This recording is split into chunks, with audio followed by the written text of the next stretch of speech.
কালকে তোমাদেরকে ফার্স্ট পার্টে কিন্তু আমি অন্তর্ভুক্তমূলক শিক্ষার যে প্রাথমিক ধারণা সেটা কিন্তু তোমাদেরকে দিয়েছি। কালকে আমরা সমন্বিত শিক্ষা ব্যবস্থা কি এটা জেনেছি, অন্তর্ভুক্তমূলক শিক্ষার বৈশিষ্ট্য কি এটাও কিন্তু আমরা জেনেছি, অন্তর্ভুক্তমূলক শিক্ষার লক্ষ্য কী ছিল সেটাও কিন্তু আমরা ভালো করে জেনেছি, অন্তর্ভুক্তমূলক শিক্ষার নীতি কী ছিল সেটাও আমরা কিন্তু এর আগেও জেনেছি। আজকে আমরা পড়ব অন্তর্ভুক্তমূলক শিক্ষার প্রয়োজনীয় পরিষেবা। তাহলে অন্তর্ভুক্তমূলক শিক্ষার জন্য কি কি প্রয়োজনীয় পরিষেবা প্রয়োজন সেগুলো আমাদেরকে ভালো করে জানতে হবে। দেখে নাও, বলছে প্রতিবন্ধী শিশুদের জন্য প্রয়োজনীয় নির্দেশনা বা কৌশলের পরিকল্পনা।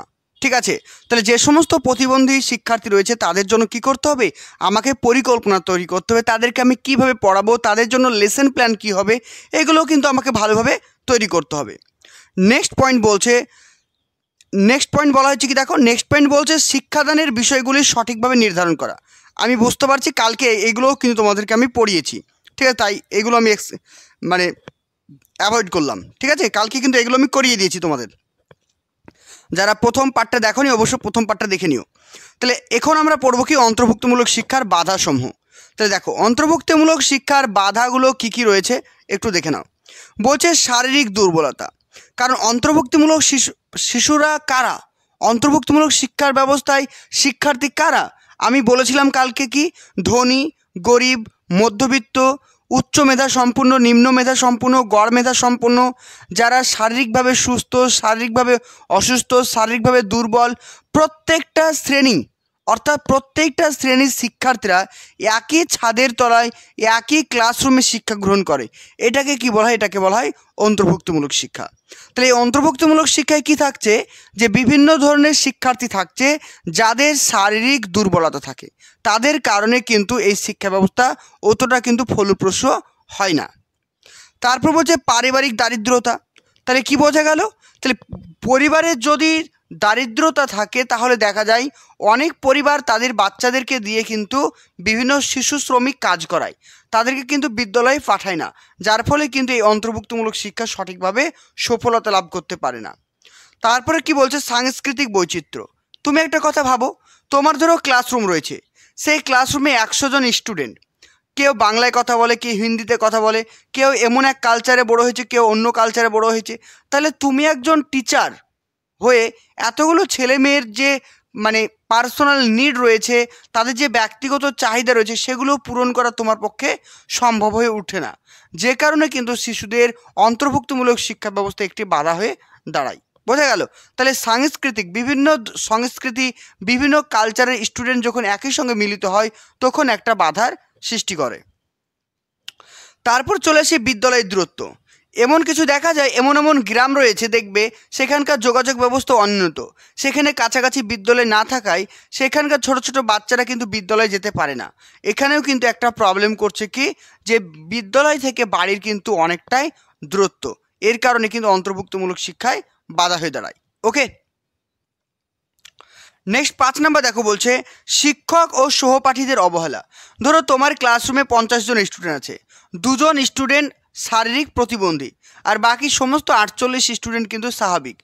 দেখা গেল এই 48 জন স্টুডেন্টের মধ্যে প্রায় 35 জন স্টুডেন্ট ওই শারীরিক প্রতিবন্ধী স্টুডেন্টগুলোকে অবমাননা করে, অবহেলা করে, তাকে অপমান করে, বিভিন্নভাবে তুচ্ছ তাচ্ছিল্য করে। এক সময় দেখা যাবে ওই বাচ্চা দুটো নিজের সঙ্গে হীনমন্যতায় লড়তে লড়তে সে কিন্তু পরাজিত হয়ে যাবে, যখন কিন্তু সে মনস্থির করবে যে আমি আর কখনো বিদ্যালয়ে যাব না। এটা কিন্তু হয় সচরাচর। বোঝা গেল, তাহলে এখানে দেখলাম কি, যে শিক্ষক এবং পাঠীদের অবহেলা কিন্তু গুরুত্বপূর্ণ। পারিবারিক অশান্তি, অনেক পরিবার দেখবে যে যাদের বাবা মা ডিভোর্স হয়ে যায়, বাবা মা নিজেদের মধ্যে ঝগড়া ঝামেলা করে, ঠিক আছে, সেখানে তাদের যে বাচ্চা, সেই বাচ্চা কিন্তু সঠিকভাবে শিক্ষা লাভ করতে পারে না। অর্থাৎ পরিবারে যদি কোনো অশান্তি দেখা যায় তার ফল কিন্তু বাচ্চাদের ওপরে কিন্তু পড়ে। তারপর নেক্সট বলছে বিভিন্ন সম্প্রদায়ের মধ্যে দ্বন্দ্ব। অর্থাৎ ধরো কোনো একটা গ্রাম রয়েছে বা কোনো একটা এলাকা, সেখানে হিন্দু, মুসলিম, খ্রিস্টান, বিভিন্ন ধরনের জাতির বা বিভিন্ন ধর্মীয় মানুষ রয়েছে, তাদের মধ্যে সবসময় দ্বন্দ্ব লেগে থাকে। তো দ্বন্দ্ব লাগার কারণে কি হবে, কোনো বিদ্যালয়ে হিন্দু, মুসলিম, খ্রিস্টান ছেলেমেয়েরা একসঙ্গে শিক্ষা লাভ করতে পারবে না, তাদের মধ্যে একটা রাগান্বিত ভাব কিন্তু সবসময় তৈরি হবে, যেটা কিন্তু এই অন্তর্ভুক্তমূলক শিক্ষার ক্ষেত্রে একটা বাধা হিসেবে কাজ করে। ওকে, নেক্সট 8 নাম্বার দেখো, 8 নাম্বার বলছে বিদ্যালয়ে অনুপযুক্ত ও অনুন্নত পরিবেশ। তাহলে অন্তর্ভুক্তিমূলক শিক্ষার জন্য কি দরকার? উন্নত মানের এলটিএম, উন্নত মানের ক্লাসরুম, উন্নত মানের শিক্ষা পরিবেশ দরকার। যদি আমাদের বিদ্যালয়ে এই সমস্তগুলো অ্যাভেলেবেল না থাকে, মানে পর্যাপ্ত পরিমাণ না থাকে, তাহলে কিন্তু এই অন্তর্ভুক্তিমূলক শিক্ষা ব্যবস্থাটা পুরোটাই কিন্তু বিফল হয়ে যাবে, কখনোই সফলতা লাভ করবে না। অর্থাৎ বিদ্যালয়ের অনুপযুক্ত এবং পরিবেশ অনুন্নত, এটা কিন্তু অত্যন্ত গুরুত্বপূর্ণ। এই পয়েন্টটাও কিন্তু ভালো করে মনে রাখতে হবে। তাহলে এই 8টা পয়েন্ট হচ্ছে কি অন্তর্ভুক্তিমূলক শিক্ষার মানে কি প্রবলেম বা সমস্যা, মনে রাখবে। নেক্সট দেখো, নেক্সট বলছে অন্তর্ভুক্তিমূলক শিক্ষা বাস্তবায়নের জন্য গুরুত্বপূর্ণ পদক্ষেপ। তাহলে বর্তমানে অন্তর্ভুক্তিমূলক শিক্ষাকে বাস্তবায়ন করার জন্য কোন কোন পদক্ষেপ গ্রহণ করা হয়েছে দেখে নাও। বলছে সাধারণ শিক্ষা ব্যবস্থায় কি বলছে? সাধারণ শিক্ষা ব্যবস্থায় শিখন দক্ষতা বৃদ্ধি। কি বলছে? সাধারণ শিক্ষা ব্যবস্থায় শিখন দক্ষতা বৃদ্ধি। শিক্ষকের প্রশিক্ষণ প্রদান করা। তাহলে কী হবে? শিক্ষকের প্রশিক্ষণ প্রদান করা। পেশা গ্রহণের আগে শিক্ষকদের শিক্ষামূলক পাঠ্যক্রম বিশেষ চাহিদা সম্পন্ন শিশুদের শিক্ষা দেওয়ার বিষয়টি জানাতে হবে। তাহলে জিনিসটা কি বলতে চাইছি দেখো, বলছে সাধারণ শিক্ষা ব্যবস্থায় শিখন দক্ষতা বৃদ্ধি করা। তাহলে একজন টিচার যে পদ্ধতিতে পড়াচ্ছেন তার যে পাঠদানের যে দক্ষতা সেটা কিন্তু বেশি করে ডেভেলপ ঘটাতে হবে। দেখো কি বলছে, শিক্ষকদের প্রশিক্ষণ প্রদান করা। তাহলে শিক্ষকদেরকে কি করতে হবে? বিভিন্ন প্রশিক্ষণ দিতে হবে। এবং পেশা গ্রহণের আগে শিক্ষকদের শিক্ষামূলক পাঠ্যক্রম বিশেষ চাহিদা সম্পন্ন শিশুদের শিক্ষা দেওয়ার বিষয়টি জানতে হবে। ধরো কোনো ক্লাসরুমে মানে চোখে অন্ধ স্টুডেন্ট রয়েছে বা যারা কথা বলতে পারে না সেরকম স্টুডেন্ট রয়েছে, আমি হঠাৎ যদি তাদেরকে পড়াতে যাই তাহলে কিন্তু আমি তাদেরকে সঠিকভাবে পড়াতে পারবো না। তাহলে তাদেরকে পঠন পাঠন করার আগে আমাকে কি করতে হবে? সঠিকভাবে কিন্তু প্রশিক্ষণ নিতে হবে। বোঝা গেল? তাহলে এখানে কি বলা হয়েছে যে অন্তর্ভুক্তিমূলক শিক্ষাকে বাস্তবায়ন করার জন্য বিশেষ চাহিদা সম্পন্ন শিশুদের শিক্ষা দেওয়ার জন্য শিক্ষকদেরকে প্রশিক্ষণ দিতে হবে। এই কথাটা মাথায় রেখো। ওকে, নেক্সট 2 নাম্বার দেখো, 2 নাম্বার বলছে চাহিদা ভিত্তিক নির্দেশনামূলক কৌশল অবলম্বন। তাহলে চাহিদা ভিত্তিক নির্দেশনামূলক কৌশল অবলম্বন। প্রত্যেকটা শিক্ষার্থীর ব্যক্তিগত পার্থক্যের ওপর ভিত্তি করে শিক্ষা দিতে হবে। আমি এর আগে বারবার বলছি যে প্রত্যেকটা শিক্ষার্থীর আলাদা আলাদা চাহিদা রয়েছে। ধরো যে শিশু অন্ধ তার আলাদা ধরনের চাহিদা, যে শিশু কানে কম শুনতে পায় তার আলাদা ধরনের চাহিদা, যে মুখে কথা বলতে পারে না তার জন্য কিন্তু আলাদা ব্যবস্থা। ধরো কোনো ক্লাসরুমে মুখে কথা বলতে পারে না, কানে শুনতে পায় না, চোখে দেখতে পায় না, এরকম বেশ কিছু স্টুডেন্ট রয়েছে। তো আমি একজন শিক্ষক হিসেবে যদি তাদেরকে ব্রেল পদ্ধতিতে পঠন পাঠন করাই তাহলে যারা মানে অন্ধ তারাই কিন্তু ভালো করে শিখতে পারবে ব্রেল পদ্ধতিতে, কিন্তু যারা বোবা বা কানে কম শুনতে পায় তারা কিন্তু সঠিকটা ভালোভাবে শিখতে পারবে না। কারণ প্রত্যেকের আলাদা আলাদা কী রয়েছে? চাহিদা রয়েছে।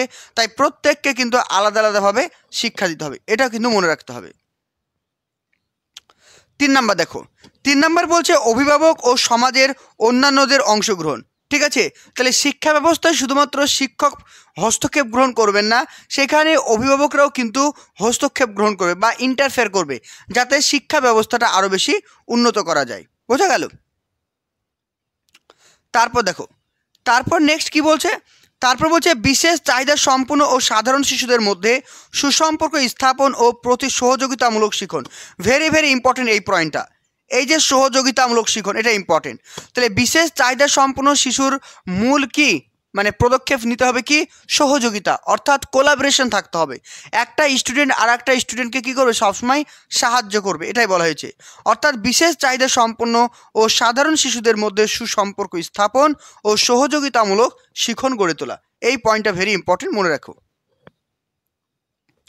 তারপর নেক্সট, বিদ্যালয়ের পরিবেশকে শিক্ষার্থীদের উপযোগী করে তোলা এবং বিভিন্ন শিক্ষা সহায়ক উপকরণ ব্যবহার করা। বোঝা গেল? তাহলে শিক্ষার্থীদের জন্য কি করতে হবে? বিভিন্ন এলটিএম ব্যবহার করতে হবে বা শিক্ষা সহায়ক উপকরণ কিন্তু ব্যবহার করতে হবে। 6 নাম্বার, বিদ্যালয়ের পাঠ্যক্রমকে নমনীয় করা এবং সহপাঠক্রমিক কার্যাবলী উপস্থাপন করা। তাহলে বিদ্যালয়ের পাঠ্যক্রম কেমন হবে? এর আগের ক্লাসও বলেছি যে সহপাঠক্রমিক কার্যাবলী ব্যবস্থা করতে হবে, যেমন নাচ গান খেলাধুলা অঙ্কন এগুলো করতে হবে। আর বিদ্যালয়ের যে পাঠ্যক্রম রয়েছে, বিদ্যালয়ের যে সিস্টেম রয়েছে সেটাকে আরও বেশি নমনীয় করতে হবে বা ফ্লেক্সিবল করতে হবে। এই পয়েন্টটা কিন্তু মাথায় রেখো। তারপর নেক্সট, দলগত কর্মের ওপর জোর প্রদান করা, অর্থাৎ গ্রুপ অ্যাক্টিভিটি বা পিয়ার অ্যাক্টিভিটির ওপরে গুরুত্ব দিতে হবে। কারণ যত বেশি আমি গ্রুপ অ্যাক্টিভিটি করব তত বেশি কিন্তু শিক্ষার্থীরা অ্যাক্টিভ হবে এবং তারা তত বেশি ভালো করে তারা কিন্তু শিখতে পারবে। তাই গ্রুপ অ্যাক্টিভিটির ওপরে কিন্তু বিশেষভাবে জোর দিতে হবে। ওকে, তাহলে এই পয়েন্টগুলো ভালো করে মনে রেখো। নেক্সট দেখো, নেক্সট বলছে বিশেষ চাহিদা সম্পন্ন শিশুদের সাধারণ বিদ্যালয়ের সাধারণ শিশুদের সঙ্গে পড়াশোনা করিয়ে তাদেরকে সাধারণ শিশুদের পর্যায়ে নিয়ে যাওয়াকে কি বলা হয়? মেন স্ট্রিমিং বলা হয় বা মূল স্রোতে নিয়ে যাওয়া বলা হয়। Very important. তাহলে মেন স্ট্রিমিং হচ্ছে কার বৈশিষ্ট্য? মেন স্ট্রিমিং হচ্ছে অন্তর্ভুক্তিমূলক শিক্ষার অন্যতম বৈশিষ্ট্য হচ্ছে মেন স্ট্রিমিং বা মূল স্রোতে ফিরিয়ে নিয়ে আসা। তাহলে সমাজে যে সমস্ত অবহেলিত শিশু রয়েছে, সমাজে যারা বিশেষ চাহিদা সম্পন্ন শিশু রয়েছে, তাদেরকে মানে সাধারণ বিদ্যালয়ের সাধারণ শিশুদের সঙ্গে শিক্ষা দিতে হবে, যাতে তারা নিজেদেরকে সাধারণ শিশু বলে মনে করে, তারা কখনো যাতে নিজেদেরকে হীনমন্য না ভাবে। এটাকে কি বলছে? মেন স্ট্রিমিং বলছে। বোঝা গেল? নেক্সট দেখো, শিক্ষার্থীদের কম নিয়ন্ত্রিত পরিবেশে শিক্ষা দিতে হবে, প্রতিটি শিক্ষার্থীদের মধ্যে সহযোগিতা মনোভাব গড়ে তুলতে হবে। তাহলে অন্তর্ভুক্তিমূলক শিক্ষার আর একটা গুরুত্বপূর্ণ বৈশিষ্ট্য কি? শিক্ষার্থীদের মধ্যে কিন্তু সহযোগিতামূলক মনোভাব কিন্তু গড়ে তুলতে হবে। এই পয়েন্টটাও ভেরি ইম্পর্টেন্ট, মনে রেখো। ওকে, চলো। প্রাইমারি টেট 2024কে লক্ষ্য করে আমাদের কিন্তু প্রাইমারি এবং আপার প্রাইমারির জন্য কিন্তু ব্যাচ শুরু হয়ে গেছে। আমাদের কিন্তু তোমরা দেখতে পাচ্ছ রেগুলার 8টা 30 মিনিটে কিন্তু ক্লাস হচ্ছে। এখানে তোমরা লাইভ ক্লাস, রেকর্ড ক্লাস দুটোই পেয়ে যাবে। এখানে previous year question, world subject analysis, topic wise class সমস্ত কিছু তোমরা কিন্তু ইন ডিটেলসে পেয়ে যাবে। এখানে লাইভ ক্লাসের সঙ্গে সঙ্গে তোমরা কিন্তু পরবর্তী টাইমে প্রত্যেকটি ক্লাস রেকর্ডিং হিসাবে পেয়ে যাবে। এখানে তোমাদের যে কন্ট্যাক্ট নাম্বারটা দেওয়া আছে দেখতে পাচ্ছ অন স্ক্রিন, 9647300217। এই নাম্বারে অবশ্যই তোমরা হোয়াটসঅ্যাপ করে সমস্ত কোর্স সম্পর্কে আরও ডিটেলসে তোমরা জানতে পারবে।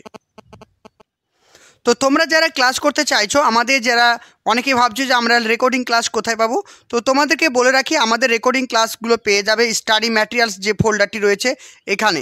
জাস্ট এটা ওপেন করলে তোমাদের দেখতে পাচ্ছ সব টপিক ওয়াইজ কিন্তু সিলেবাস ওয়াইজ কিন্তু ক্লাস করানো রয়েছে। ঠিক আছে, জাস্ট এইভাবে ক্লিক করে দেখতে পাচ্ছ প্রত্যেকটা ক্লাস, যে ক্লাসগুলো আমাদের হয়ে গেছে সমস্ত ক্লাস কিন্তু রয়েছে এখান থেকে। প্রত্যেকটা ক্লাস তোমরা কিন্তু দেখতে পাবে।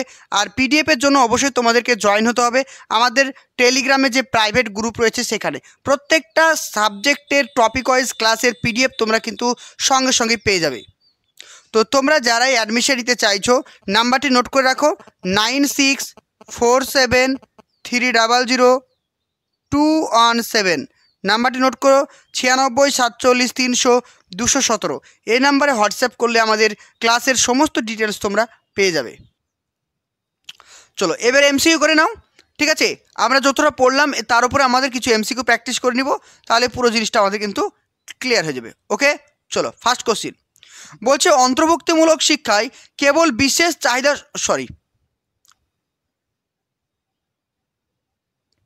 চলো ফার্স্ট কোশ্চেন দেখো। তাহলে ফার্স্ট কোশ্চেন কি বলছে যে নিচের কোনটি সঠিক নয়?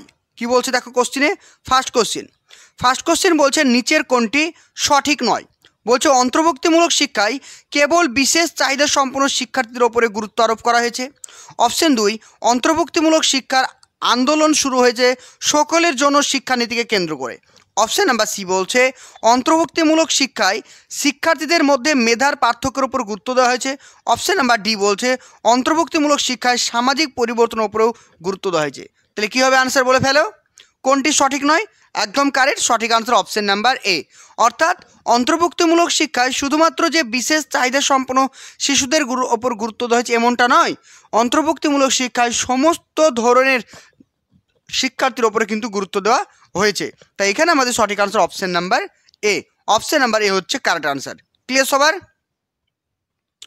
তারপর নেক্সট কোশ্চেন দেখো, পরের কোশ্চেন বলছে অন্তর্ভুক্তিমূলক শিক্ষার ক্ষেত্রে, পরের কোশ্চেন কি বলা হয়েছে, অন্তর্ভুক্তিমূলক শিক্ষার ক্ষেত্রে কোনটি সঠিক?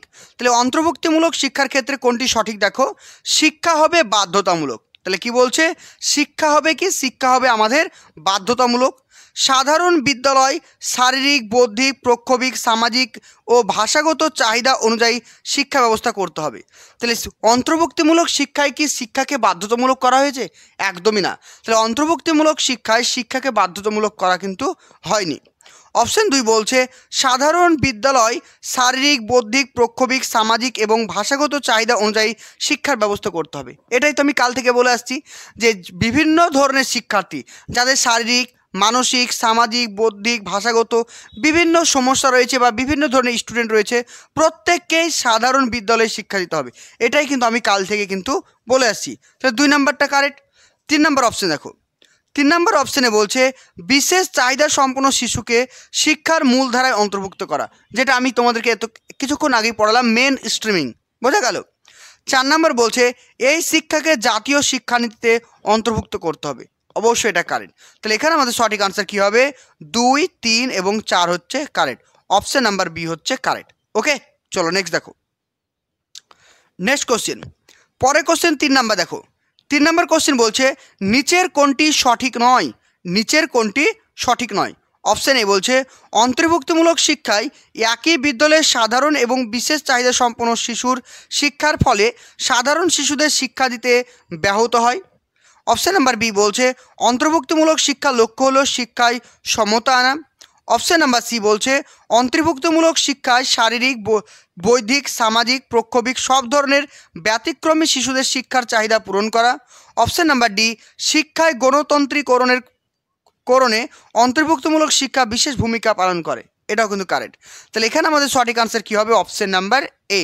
অপশন নাম্বার এ হচ্ছে কারেক্ট। তাহলে অন্তর্ভুক্তিমূলক শিক্ষায় যখন আমরা একটা সাধারণ বিদ্যালয়ের সাধারণ শিশুদের সঙ্গে যারা বিশেষ চাহিদা সম্পন্ন শিশু রয়েছে তাদেরকে যদি শিক্ষা দিই তাহলে তাদের মধ্যে কোনো রকম কিন্তু প্রবলেম হয় না, এতে তাদের মধ্যে সহযোগিতার মনোভাব কিন্তু গড়ে ওঠে। তাই অপশন নাম্বার এ হচ্ছে কারেক্ট। ক্লিয়ার সবার? চলো নেক্সট দেখো। নেক্সট 4 নম্বর কোশ্চেন। 4 নম্বর কোশ্চেন বলছে নিচের কোনটি সঠিক? বলছে সমন্বিত শিক্ষা ব্যবস্থায় উচ্চ নিম্ন মেধাসম্পন্ন উভয় দলের শিশুদের সমস্যা সৃষ্টি করে। অপশন নাম্বার বি বলছে উভয় দলের মধ্যে সামাজিক দূরত্ব সৃষ্টি হয়। অপশন নাম্বার সি বলছে ওপরে দুটি সঠিক। অপশন নাম্বার ডি ওপরে কোনোটাই সঠিক নয়। কীভাবে আনসার বলে ফেলো? তাহলে কোনটি সঠিক বলেছে? সমন্বিত শিক্ষা ব্যবস্থায় উচ্চ ও নিম্ন মেধা সম্পন্ন উভয় দলের শিশুদের মধ্যে সমস্যার সৃষ্টি করে। এটা কখনোই নয়। যখন অল্প মেধা সম্পন্ন এবং উচ্চ মেধা সম্পন্ন শিশুরা একসঙ্গে কোলাবোরেশন করে শিখবে তাদের মধ্যে সহযোগিতা মনোভাব গড়ে উঠবে, তাদের মধ্যে কিন্তু কোনো রকম প্রবলেম তৈরি হবে না। আরেকটা কি বলছে? উভয় দলের মধ্যে সামাজিক দূরত্ব তৈরি হয়। এটা ভুল। যখন একটা সাধারণ বিদ্যালয়ে সমস্ত শ্রেণীর শিক্ষার্থীরা একই সঙ্গে পড়াশোনা করে তখন তাদের মধ্যে সামাজিক দূরত্ব কমে যায়, তাদের মধ্যে সামাজিক বন্ধুত্ব আরও কিন্তু গড়ে ওঠে। তাই সঠিক আনসার অপশন নাম্বার ডি। ওপরে দুটি কিন্তু ভুল। বোঝা গেল? Option D. চলো নেক্সট কোশ্চেন দেখো। 5 নম্বর কোশ্চেনে বলছে নিচের কোনটি সঠিক নয়? নিচের কোনটি সঠিক নয়? বলছে মূল স্রোতে নিয়ে আসার জন্য প্রয়োজন হলো। তাহলে মূল স্রোতে নিয়ে আসার জন্য কি প্রয়োজন? সম্পূর্ণভাবে সমন্বিত শিক্ষা ব্যবস্থা গ্রহণ করা। কি বলছে? মূল স্রোতে নিয়ে আসার জন্য প্রয়োজন কি? তাহলে মূল স্রোতে নিয়ে আসার জন্য প্রয়োজন হলো সম্পূর্ণভাবে সমন্বিত শিক্ষা ব্যবস্থা গ্রহণ করা, সমন্বিত শিক্ষা ব্যবস্থা সহ বিশেষ শিক্ষা ব্যবস্থা গ্রহণ করা, সাধারণ শিক্ষার্থী এবং বিশেষ শিক্ষার্থীদের সব রকমের দূরত্ব হ্রাস করা। অপশন নাম্বার ডি সাধারণ শিক্ষার্থী বিশেষ শিক্ষার্থীদের সঙ্গে মানিয়ে চলা। তাহলে এখানে আমাদের সঠিক আনসার কী হবে বলে ফেলো? কী হবে? তাহলে মূল স্রোতে নিয়ে আসার জন্য প্রয়োজনটা কি? আমাদের সমন্বিত শিক্ষা ব্যবস্থা গ্রহণ করতে হবে। তাহলে শিক্ষার্থীদেরকে মূল স্রোতে নিয়ে আসার জন্য সমন্বিত শিক্ষা ব্যবস্থাকে গ্রহণ করতে হবে। অপশন নাম্বার এ হচ্ছে কারেক্ট। নেক্সট কোশ্চেন দেখো। নেক্সট 6 নম্বর কোশ্চেন। 6 নম্বর কোশ্চেনে বলছে অন্তর্ভুক্তিমূলক শিক্ষা ব্যবস্থায় সাফল্য লাভের জন্য প্রয়োজনটা কি? তাহলে অন্তর্ভুক্তিমূলক শিক্ষা লাভের সাফল্যতার জন্য কোনটি প্রয়োজন? নমনীয় পাঠ্যক্রম এবং সহ পাঠ্যক্রমিক কার্যাবলী। একদম কারেক্ট। সমাজের বিভিন্ন শ্রেণীর অংশগ্রহণ। এর আগেই আমি বললাম যে অভিভাবককে অবশ্যই স্কুলের যে বিভিন্ন প্রোগ্রামগুলো রয়েছে সেগুলোতে অংশগ্রহণ করতে হবে। সি নাম্বার দেখো বিশেষ চাহিদা সম্পন্ন এবং সাধারণ শিক্ষার্থীদের মধ্যে সুসম্পর্ক গড়ে তোলা। এটাও কারেক্ট। অপশন নাম্বার ডি বলছে ওপরের সবগুলি। তাহলে এখানে আমাদের সঠিক আনসার কী হবে? অপশন নাম্বার ডি ওপরের সবগুলি। বোঝা গেল? তাহলে এখানে সঠিক answer option number D. Next 7 number দেখো, পরের কোশ্চেন বলছে নিচের কোনটি অন্তর্ভুক্তিমূলক শিক্ষার লক্ষ্য নয়? নিচের কোনটি অন্তর্ভুক্তিমূলক শিক্ষার লক্ষ্য নয়? শিক্ষাকে সব শিশুর মৌলিক অধিকার হিসাবে বিবেচনা করা। তাহলে বলো, তাহলে বলছে নিচের কোনটি অন্তর্ভুক্তিমূলক শিক্ষার লক্ষ্য নয় বলেছে, নয় বলেছে। তাহলে শিক্ষাকে সব শিশুর মৌলিক অধিকার হিসেবে বিবেচনা করা, অবশ্যই এটা কারেক্ট। কারণ যদি এটা কারেক্ট না হতো, যারা পিছিয়ে আছে, যারা অন্ধ, যারা কানে কম শুনতে পায়, তাদেরকে তো কখনোই শিক্ষা দেওয়ার ব্যবস্থা আমরা করতাম না। কারণ শিক্ষা আমরা কেন দিচ্ছি? কারণ প্রত্যেকের শিক্ষা হচ্ছে বাধ্যতামূলক। ঠিক আছে। অপশন নাম্বার 2 বলছে যে সমস্ত শিশু কঠিন শারীরিক ব্যাধিতে আক্রান্ত বা বৌদ্ধিক দিক থেকে পিছিয়ে আছে তাদের জন্য গৃহভিত্তিক শিক্ষার ব্যবস্থা করা, এটাও কারেক্ট। তাহলে যে সমস্ত শিক্ষার্থীরা স্কুলে আসতে পারে না, বিদ্যালয়ে আসতে পারে না, যারা একেবারে অসুস্থ বা শারীরিক প্রতিবন্ধী, তাদেরকে গৃহভিত্তিক কিন্তু শিক্ষা দিতে হবে, যাতে তাদের প্রাথমিক শিক্ষা অন্তত তারা অর্জন করতে পারে। অপশন নাম্বার 3 কী বলছে দেখো, অপশন নাম্বার 3 বলছে প্রত্যন্ত গ্রাম অঞ্চলে শারীরিক দিক থেকে অক্ষম শিক্ষার্থীর জন্য বিদ্যালয়ের কাছাকাছি হোস্টেলের ব্যবস্থা করা, এটাও কিন্তু একদম কারেক্ট। বোঝা গেল? হোস্টেল করতে হবে বা আবাসিক শিক্ষা ব্যবস্থা করতে হবে। বৃত্তি প্রশিক্ষণ ও বৃত্তিমূলক শিক্ষা ব্যবস্থা করা, তাহলে শিক্ষার্থীদেরকে স্কলারশিপের ব্যবস্থা করে দিতে হবে, এটাও কিন্তু কারেক্ট। তাহলে কী হবে বলো? নয় বলেছে, কোনটি সঠিক নয়? তাহলে এখানে সঠিক আনসার অপশন নাম্বার ডি, কোনোটাই নয়। বোঝা গেল? কারণ প্রত্যেকটা কিন্তু এখানে আমাদের সঠিক, অপশন নাম্বার ডি হচ্ছে কারেক্ট। চলো নেক্সট কোশ্চেন দেখো, পরের কোশ্চেন বলছে অন্তর্ভুক্তিমূলক শিক্ষায় শিক্ষকের দায়িত্ব হলো। তাহলে অন্তর্ভুক্তিমূলক শিক্ষায় শিক্ষকের দায়িত্ব কী হবে দেখে নাও। তাহলে অপশন এ বলছে কি বিশেষ শিক্ষার্থীদের প্রতি আস্থা রাখা, এটা একদম কারেক্ট। অপশন নাম্বার বি বলছে বিশেষ শিক্ষার্থীদেরকে নির্দিষ্ট করা। অপশন নাম্বার সি বিশেষ শিক্ষার্থীদের পাঠদানের জন্য বিশেষ শিক্ষা পদ্ধতি, প্রয়োজনীয় শিক্ষা উপকরণ এবং যন্ত্রপাতির সম্পর্কে সচেতন হওয়া। অপশন নাম্বার ডি বলছে ওপরের সবগুলি। তাহলে এই প্রশ্নের সঠিক আনসার কী হবে? অপশন নাম্বার ডি, ওপরের সবগুলি। বোঝা গেল? তাহলে বিশেষ চাহিদা সম্পন্ন শিশুদের জন্য ওপরের সবগুলি কিন্তু আমাদের গুরুত্বপূর্ণ। ওকে, অপশন ডি হচ্ছে কারেক্ট। নেক্সট 8 নাম্বার কোশ্চেন দেখো, পরে কোশ্চেন। তাহলে পরের কোশ্চেন বলছে অন্তর্ভুক্তিমূলক শিক্ষা প্রসারে বাধাগুলি হলো। তাহলে অন্তর্ভুক্তিমূলক শিক্ষায় বাধা বা সমস্যাগুলি কি? কিছুক্ষণ আগে পড়লাম তোমাদের। বলছে প্রশিক্ষণপ্রাপ্ত শিক্ষকের অভাব, অবশ্যই এটা একদম কারেক্ট। 2 নম্বর কি সাধারণ বিদ্যালয়ের অনীহা, কারণ সাধারণ বিদ্যালয় তাদেরকে নিতে চায় না। অপশন নাম্বার সি বলছে প্রচারের অভাব, সচেতনতার অভাব। অপশন নাম্বার 4 কি বলছে দেখো, অপশন নাম্বার 4 বলা হয়েছে বিশেষ শিক্ষার্থীদের ক্ষমতার প্রতি সাধারণ জনগণের আস্থাহীনতা, এটাও কিন্তু একদম কারেক্ট। তাহলে এখানে আমাদের সঠিক আনসার কী হবে? অপশন নাম্বার ডি, 1, 2, 3 কিন্তু কারেক্ট। 1, 2, 3, 4 কারেক্ট, অর্থাৎ প্রত্যেকটা কিন্তু বাধা হিসাবে গণ্য করা হয়। অপশন নাম্বার ডি হচ্ছে কারেক্ট। ওকে, চলো নেক্সট কোশ্চেন দেখো, শিক্ষায় মূল স্রোতে নিয়ে আসার অর্থ কী? তাহলে শিক্ষায় মূল স্রোতে নিয়ে আসার অর্থ কী দেখে নাও অপশানগুলো। বলছে সব ধরনের বিশেষ চাহিদা সম্পন্ন শিক্ষার্থীদের সাধারণ বিদ্যালয়ের সাধারণ শিক্ষার্থীদের একসঙ্গে পাঠদান করা। অপশান নাম্বার বি সব ধরনের বিশেষ চাহিদা সম্পন্ন শিক্ষার্থীদের বিশেষ বিদ্যালয়ের শিক্ষার্থীদের শিক্ষাদান করার পর সাধারণ বিদ্যালয়ের সাধারণ শিক্ষার্থীদের সঙ্গে পাঠদান করা। অপশান নাম্বার সি অল্প মাত্রায় বিশেষ চাহিদা সম্পন্ন শিক্ষার্থীদের সাধারণ বিদ্যালয়ের সাধারণ শিক্ষার্থীদের সঙ্গে পাঠদান করা। অপশান নাম্বার ডি সাধারণ বিদ্যালয়ে বিশেষভাবে প্রশিক্ষণপ্রাপ্ত শিক্ষকদের দ্বারা বিশেষ শিক্ষার্থীদের পাঠদান করা। তাহলে কি বলছে? তাহলে মূল স্রোতে নিয়ে আসার মানে কি? মূল স্রোতে নিয়ে আসার মানে হচ্ছে যে সমস্ত শিক্ষার্থীরা অল্প মাত্রায় প্রতিবন্ধী তাদেরকে কি করতে হবে? সাধারণ বিদ্যালয়ে সাধারণ শিক্ষার্থীদের সঙ্গে পাঠদান করতে হবে। অপশন নাম্বার সি হচ্ছে কারেক্ট। চলো নেক্সট দেখো, নেক্সট 11 নম্বর অন্তর্ভুক্তিমূলক শিক্ষার প্রধান উদ্দেশ্য কী? তাহলে অন্তর্ভুক্তিমূলক শিক্ষার প্রধান উদ্দেশ্য হলো শিক্ষায় সমসুযোগকে বাস্তবায়িত করা। ঠিক আছে, শিক্ষায় সম অধিকার সম্পর্কে সচেতন করা। অপশান নাম্বার সি শিক্ষায় মানবতাকে প্রতিষ্ঠিত করা। অপশান নাম্বার ডি ওপরের সবগুলি। তাহলে কী হবে আনসার বলে ফেলো। তাহলে এখানে আমাদের সঠিক আনসার অপশান নাম্বার ডি ওপরের সবগুলি। তাহলে অন্তর্ভুক্তিমূলক শিক্ষার প্রধান উদ্দেশ্য হলো শিক্ষায় সমসুযোগকে বাস্তবায়িত করা, শিক্ষায় সম অধিকার সম্পর্কে সচেতন করা, শিক্ষায় মানবতাকে প্রতিষ্ঠিত করা। অপশান নাম্বার ডি ওপরের সবগুলি। ওকে, অপশান নাম্বার ডি।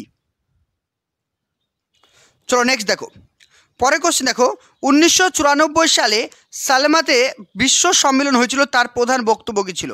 তাহলে 1994 সালে সালমাতে বিশ্ব সম্মেলন হয়েছিল, সেখানে প্রধান লক্ষ্য কী ছিল? সকল শিশুর জন্য শিক্ষার অধিকার। অপশন নাম্বার বি বলছে দেখো বিশেষ চাহিদা যুক্ত শিশুদের শিক্ষা লাভের বিষয়টিকে নিশ্চিত করা। অপশন নাম্বার সি অন্তর্ভুক্তিমূলক শিক্ষাকে বাধ্যতামূলক করা। অপশন নাম্বার ডি ওপরের সবগুলি। আনসার করো, প্রত্যেকে আনসার করবে। তাহলে এখানে আমাদের কী হবে অ্যান্সার? এখানে মনে রাখবে 1994 সালে সালমাকাতে যে বিশ্ব সম্মেলনটি হয়েছিল সেখানে বলা হয়েছিল যে বিশেষ চাহিদাযুক্ত শিশুদের শিক্ষালাভের বিষয়টিকে মানে সুনিশ্চিত করা। তো অপশন নাম্বার সি বি হবে এখানে আমাদের কারেক্ট আনসার। এখানে কিন্তু অপশন নাম্বার ডি কিন্তু আমাদের হবে না। এই প্রশ্নটা ভেরি ইম্পর্টেন্ট, মনে রেখো। ওকে, চলো নেক্সট দেখো। নেক্সট কোশ্চেন দেখো, পরের কোশ্চেন কি বলা হয়েছে যে মূল স্রোতের শিক্ষার ক্ষেত্রে বা ওয়ার্কনক, ঠিক আছে, বলছে মূল স্রোতের শিক্ষার ক্ষেত্রে ওয়ার্নকের সুপারিশে কিসের ওপরে গুরুত্ব দেওয়া হয়েছে? বোঝা গেল। তাহলে মূল স্রোতে ফিরে আনার জন্য ওয়ার্নক তার কোন সুপারিশের ওপর গুরুত্ব দিয়েছেন?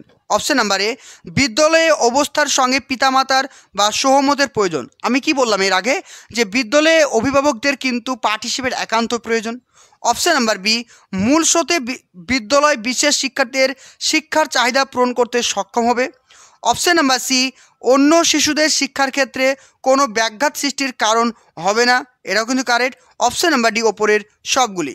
তো এখানে আমাদের সঠিক আনসার কী হবে? অপশন নাম্বার ডি ওপরের সবগুলি। কারণ আমি তোমাদেরকে এর আগেই বললাম যে যারা মূল স্রোতে নিয়ে আসা হবে, যে সাধারণ বিদ্যালয়ে বিশেষ চাহিদা সম্পন্ন শিশুদেরকে পড়ানো হবে, সেখানে কিন্তু কোনো রকম প্রবলেম কিন্তু ক্রিয়েট হবে না। অপশন নাম্বার ডি হচ্ছে কারেক্ট। নেক্সট 14 নাম্বার দেখো। 14 নম্বর বলছে ভারতে অন্তর্ভুক্তিমূলক শিক্ষা ব্যবস্থা। ভারতে অন্তর্ভুক্তিমূলক শিক্ষা ব্যবস্থা কেমন হবে? যথেষ্ট প্রসার লাভ করেছে, প্রয়োজনের তুলনায় যথেষ্ট নয়, খুবই কম হয়েছে। আর অপশন নাম্বার ডি বলছে এই শিক্ষা ব্যবস্থা সম্পর্কে সুস্পষ্ট ধারণা গড়ে ওঠেনি। তাহলে ভারতে অন্তর্ভুক্তিমূলক শিক্ষা ব্যাপারে কি এখনও কিন্তু সুস্পষ্ট ধারণা গড়ে ওঠেনি। অপশন নাম্বার ডি হচ্ছে কারেক্ট।